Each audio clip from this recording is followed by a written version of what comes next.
পটল চিংড়ি বাড়িতে বানাননি এমন মানুষ নেই বললেই চলে। কিন্তু আমরা যত চেষ্টাই করি আমাদের বাড়ির রান্না কিন্তু একেবারেই অনুষ্ঠান বাড়ির মতো হয় না।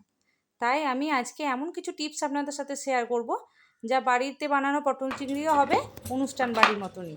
চলুন তাহলে পুরো ভিডিওটা দেখে নেওয়া যাক। এখানে আমি 5টা পটল ভালোভাবে ধুয়ে একটু ছাড়া ছাড়া ছালগুলো ছুলে নিয়ে কিন্তু কেটে নিয়েছি, আর দুটো আলুকেও কিন্তু ডুমো ডুমো করে কেটে নিয়েছি।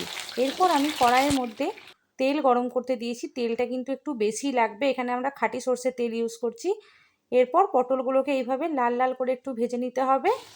তারপর আবারও আলুগুলো দিয়ে আলুগুলো ঠিক একইভাবে কিন্তু ভেজে নিতে হবে। এরপর ভাজা আলুগুলো তুলে নিয়ে এখানে আমি চিংড়ি মাছগুলো কিন্তু আগের থেকেই পরিষ্কার করে বেছে রেখেছি। এরপর চিংড়ি মাছগুলো এই একই তেলে ভেজে নেব। চিংড়ি মাছগুলো কিন্তু খুব একটা ভাজবো না, চিংড়িগুলো এদিকে ভাজা হতে থাকুক। এদিকে কিছুটা পেঁয়াজ, একটা টমেটো, কয়েক কোয়া রসুন আর একটু আদা আর দুটো শুকনো লঙ্কা আমি মিক্সিতে পেস্ট করে নিলাম। এই যে ভাজা কিন্তু একেবারে হয়ে গেছে, আর চিংড়িগুলো ভাজার সময় কিন্তু আমি অল্প নুনও কিন্তু দিয়েছিলাম। এরপর ওই তেলের মধ্যেই দিয়ে দিচ্ছি পেঁয়াজ কুচো। এবার পেঁয়াজটা লাল করে ভেজে নিয়ে হাফ চামচের মতো হলুদ আর হাফ চামচের মতো কাশ্মীরি লঙ্কা দিয়ে দিচ্ছি। আবার একটু ভেজে নিয়ে করে রাখা মশলার পেস্টটা কিন্তু আমি এখানে দিয়ে দিলাম।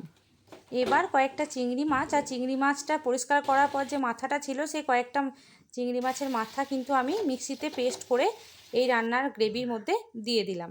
হাফ চামচের থেকে একটু বেশি ধনে গুঁড়ো, জিরে গুঁড়ো, হলুদ, পরিমাণ মতো নুন, সামান্য চিনি আর গরম মশলা দিয়ে বেশ কিছুটা জল দিয়ে 20 মিনিটের মতো ফুটিয়ে নিলেই কিন্তু রেডি আজকে আমাদের রান্না পটল চিংড়ি।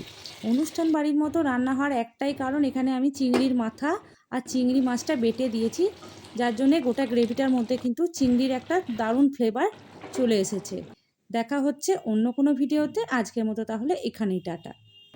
ভিডিওটি ভালো লেগে থাকলে কিন্তু অবশ্যই একটি লাইক, শেয়ার এবং কমেন্ট করে দেবেন। আর ইউটিউব থেকে দেখলে কিন্তু সাবস্ক্রাইব